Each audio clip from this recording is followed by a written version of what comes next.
Imran series novel تاریخ بنور تحریر M اے رات۔ ٹرانسمیٹر پر اشارہ موصول ہوا اور جولیا نے ٹرانسمیٹر آن کر دیا۔ صفدر تھوڑے ہی فاصلے پر موجود تھا۔ پھر ٹرانسمیٹر سے جو آواز ابھری اسے سن کر جولیا اور صفدر دونوں ہی چونک پڑے۔ X2 کی آواز کو وہ ہزاروں میں پہچان سکتے تھے۔ Hello Julia. یس سر، آپ کہاں سے بول رہے ہیں؟ جولیا نے بے ساختہ سوال کیا۔ جولیا، ہمارے ٹرانسمیٹروں کا احاطہ عمل کیا ہے؟ نہیں سر، میرا مطلب تھا کہ آپ کہاں تشریف رکھتے ہیں؟ کیا یہ سوال ہے جولیا؟ نہیں سر، ظاہر ہے میں تم لوگوں سے دور کیسے رہ سکتا ہوں؟ میں نے تمہیں ایک مشن پر بھیجا ہے، تمہاری حفاظت و نگرانی میرا فرض ہے۔ X2 نے کہا۔ Sorry sir. نہیں، کوئی بات نہیں، اب جو کچھ میں کہہ رہا ہوں اسے غور سے سنو۔ تھوڑی دیر کے بعد تمام لوگوں کو ایک جگہ جمع کر لو، میں تمہیں ایک خاص ہدایت دینا چاہتا ہوں۔ سر، بہت بہتر، کتنی دیر میں؟ یہ تم پر منحصر ہے۔ کیا سب موجود نہیں ہیں؟ سر، اپنے کمروں میں۔ تو پھر میرا خیال ہے کہ اس کام کے لیے تمہیں 3 سے 4 منٹ درکار ہوں گے۔ جی سر۔ عمران بھی ہے یہاں؟ عمران کو بھی بلا لینا، X2 نے جواب دیا۔ ٹھیک ہے سر، مجھے 5 منٹ کا وقفہ دیجیے۔ ٹرانسمیٹر بند کرنے کے بعد جولیا نے صفدر کی جانب دیکھا اور صفدر نے کہا، میں تمام لوگوں کو بلائے لیتا ہوں، لیکن عمران، اس کے بارے میں کیا کہا جا سکتا ہے، لیکن پھر بھی اسے اس کے کمرے میں دیکھ لینا۔ جولیا نے جواب دیا اور صفدر کمرے سے باہر نکل گیا۔ جولیا خیالات میں کھو گئی تھی۔ X2 نے اس وقت بڑے نرم لہجے میں گفتگو کی تھی اور اس میں کوئی شک بھی نہیں تھا کہ اس کے الفاظ حقیقت پر مبنی تھے۔ وہ کبھی بھی ان لوگوں سے غافل نہیں رہا تھا۔ پھر تھوڑی دیر کے بعد تمام افراد جولیا کے کمرے میں جمع ہو گئے، لیکن عمران صفدر کو اپنے کمرے میں نہیں ملا۔ صفدر نے کہا، اس کے کمرے پر تالا لگا ہوا ہے، اس سے کیا فرق پڑتا ہے؟ بہرحال اس کی ذمہ داری تو ہم پر عائد نہیں ہوتی، جولیا نے جواب دیا۔ اس وقت تمام لوگ سنجیدہ نظر آ رہے تھے۔ X2 کی یہاں موجودگی کی خبر سب کے لیے بم کے دھماکے سے کم ثابت نہیں ہوئی۔ بہرحال وہ انتظار کرتے رہے۔ ٹھیک 5 منٹ کے بعد ٹرانسمیٹر سے پھر اشارہ موصول ہوا اور جولیا نے ٹرانسمیٹر آن کر دیا۔ Hello Julia. یس سر۔ سب موجود ہیں؟ یس سر۔ والیوم بڑھا دو۔ یس سر، جولیا نے کہا اور ٹرانسمیٹر کی آواز اونچی کر دی۔ تمام لوگ متوجہ ہو گئے تھے۔ X2 کی بھرائی ہوئی آواز ابھری، میں پوری ٹیم سے مخاطب ہوں، تم لوگوں کو اس بار ایک خوفناک مہم سر انجام دینی ہے۔ میں اچھی طرح جانتا ہوں کہ تم سب بہترین پیراک ہو۔ ممکن ہے یہ مہم ہمیں زیر سمندر سر انجام دینی پڑے۔ اپنے آپ کو اس سمندری مہم کے لیے تیار کر لو اور اس کے بعد میں تمہیں مزید ہدایات دوں گا۔ تمام لوگوں کے چہرے عجیب سی کیفیت کا شکار ہو گئے تھے۔ X2 کی آواز پھر ابھری، جولیا، عمران تمہیں ایک سر بامور لفافہ دے گا، اس میں ایک تفصیلی رپورٹ ہوگی۔ تم یہ لفافہ لے کر پاکیشیا واپس چلی جاؤ گی اور سب سے پہلے تم یہ لفافہ سر سلطان تک پہنچاؤ گی۔ خبردار، خیال رکھنا یہ زندگیوں سے زیادہ قیمتی رپورٹ ہے، تمہیں اس کی حفاظت کرنا ہوگی۔ یہ کام تم کل سر انجام دے لو گی۔ عمران تمہیں تمہاری واپسی کے تمام کاغذات فراہم کر دے گا۔ میں نے اسے ہدایت کر دی ہے، اس مہم میں وہ بھی تمہارے ساتھ ہوگا۔ اس وقت موجود نہیں، لیکن فکر نہ کرو، میرا اس سے رابطہ ہے۔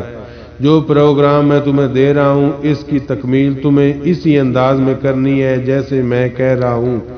اپنا تمام سامان اپنے کمروں میں چھوڑ دو، صرف وہ چیزیں لے لو جو تمہاری خاص چیزیں ہوں، اور اس کے بعد تم لوگ گیرٹ کلب کے نواح میں پہنچ جاؤ۔ یہاں ساحل سمندر پر ایک ایسی جگہ موجود ہے جہاں ایک چٹانی سلسلہ ہے اور اس کے درمیان ایک خلاصی ہے۔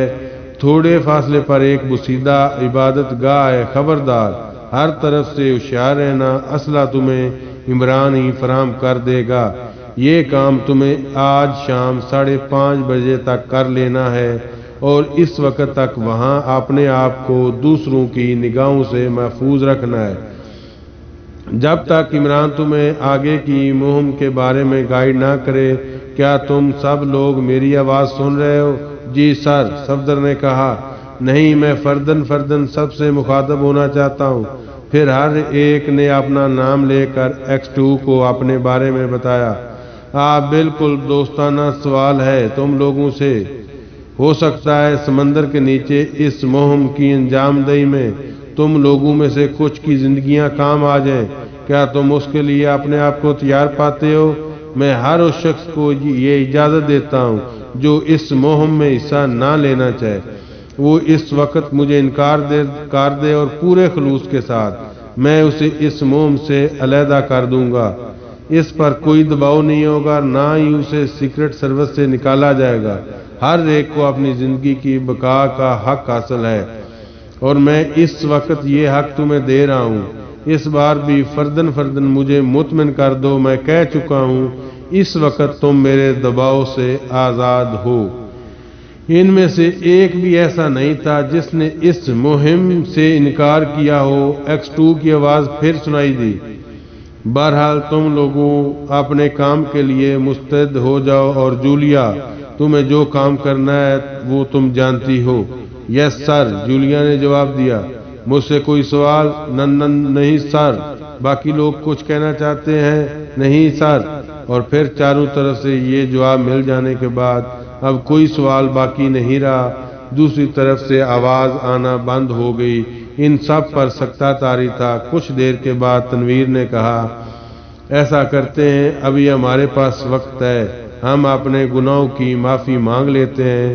کچھ درود فاتحہ والی بات اگر ہو تو وہ بھی کر لی جائے، کیونکہ X2 نے ان الفاظ میں کبھی ہم سے کچھ نہیں کہا۔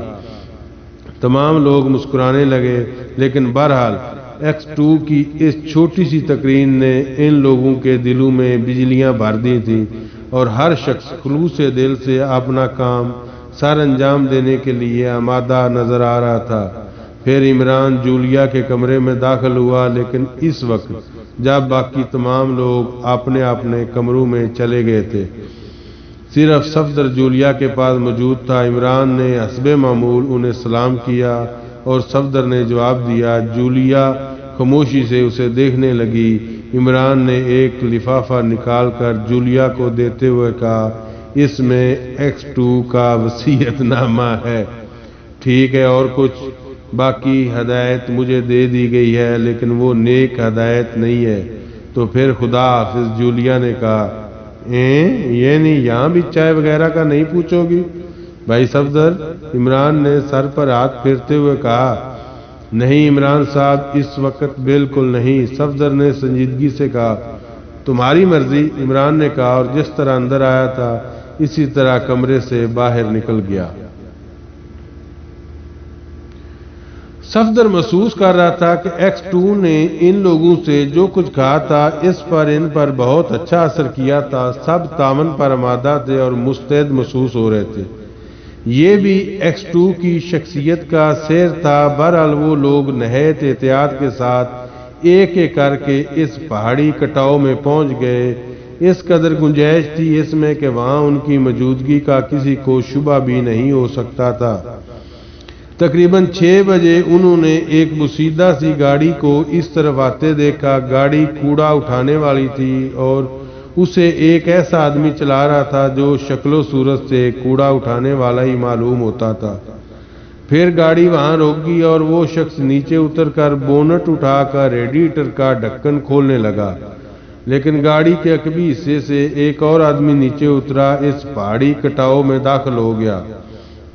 وہ لوگ اس تمام کاروائی کو دیکھ رہے تھے اور دوسرے لمحے ہی انہیں اندازہ ہو گیا کہ آنے والا عمران ہے۔ عمران نے کہا، مائی ڈیئر صفدر، گاڑی سے کچھ سامان نکالنا ہے تمہیں، مثلا مقامی پولیس کی وردیاں جو تمہارے جسموں کے عین مطابق ہیں اور سائلنسر لگے ہوئے پستول، تم سب کے لیے یہ تحفہ لایا ہوں میں۔ تو ہم لوگ گاڑی میں داخل ہو جائیں؟ نہیں، اتنی گنجائش نہیں اس میں، کیونکہ اس کے آدھے حصے میں کوڑا بھرا ہوا ہے۔ آپ کے سارے کام ہی گندے ہوتے ہیں، صفدر نے مسکرا کر کہا۔ اور غیر متوقع طور پر عمران بھی اس چوٹ پر مسکرا دیا۔ بہرحال صفدر اور چوہان نے گاڑی سے وردیاں نکالیں اور پستول وغیرہ بھی چیک کر لیے گئے۔ فالتو راؤنڈ بھی خاصی تعداد میں انہیں دیے گئے۔ پھر عمران انہیں تفصیل بتانے لگا اور تمام لوگ اس تفصیل کو سننے لگے۔ عمران نے انہیں پوری طرح بریف کیا اور پھر کہا، احتیاط شرط ہے، یہ ڈرامہ کس وقت شروع ہوگا؟ صفدر نے پوچھا۔ ٹھیک 8:30 بجے، عمران نے جواب دیا۔ تو پھر اتنی جلدی کی کیا ضرورت تھی؟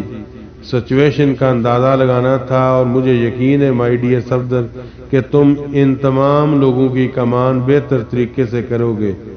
آپ مطمئن رہیں، صفدر نے جواب دیا، اور عمران ان سے جدا ہو گیا۔ کوڑے والی گاڑی میں بیٹھ کر اندر سے دوبارہ گاڑی کا ہارن بجایا اور ڈرائیو کرنے والے نے بونٹ بند کرنے کے بعد اسٹیئرنگ پر بیٹھ کر گاڑی اسٹارٹ کر دی۔ گاڑی آگے بڑھ گئی تھی۔ صفدر نے تمام لوگوں کی طرف دیکھا اور بولا، اپنے اپنے سائز کی وردیاں منتخب کر لو اور اپنے لباس کا کیا کریں؟ خاور کہنے لگا، میرا خیال ہے جس طرح ہم نے اپنا سامان ہوٹل میں چھوڑ دیا، اسی طرح یہ لباس یہاں چھوڑنے پڑیں گے۔ کسی نے کوئی جواب نہیں دیا تھا۔ پھر انہوں نے وردیاں وغیرہ پہن لیں اور اس کے بعد وہ صبر آزمات لمحات گزرنے لگے۔ مقررہ وقت پر انہوں نے 2 افراد کو دیکھا جو اس کٹاؤ کے پاس سے گزرتے ہوئے سیٹی بجا گئے تھے۔ صفدر کو علم تھا کہ ان میں سے ایک عمران ہے۔ پھر وہ بھاگ دوڑ شروع ہوگی۔ پوری ٹیم باہر نکل آئی تھی۔ صفدر نے تمام تفصیلات ان لوگوں کو بتا دی تھی اور وہ ان دونوں افراد کے پیچھے دوڑنے لگے جو آگے جا رہے تھے۔ وہ عمران اور وانسو تھے۔ پولیس کی وردی میں ملبوس سیکرٹ سروس کی ٹیم عمران اور وانسو پاؤ کا تعاقب کرنے لگی۔ ان دونوں کا رخ اس عبادت گاہ کے کھنڈرات کی جانب تھا۔ رات کی تاریکی میں عبادت گاہ کے کھنڈرات بہت بھیانک نظر آ رہے تھے۔ وانسو پاؤ عمران عبادت گاہ کے کھنڈرات میں داخل ہو گئے اور ان سے کچھ فاصلہ دیکھ کر صفدر اپنی ٹیم کے ساتھ کھنڈرات میں پہنچ گیا۔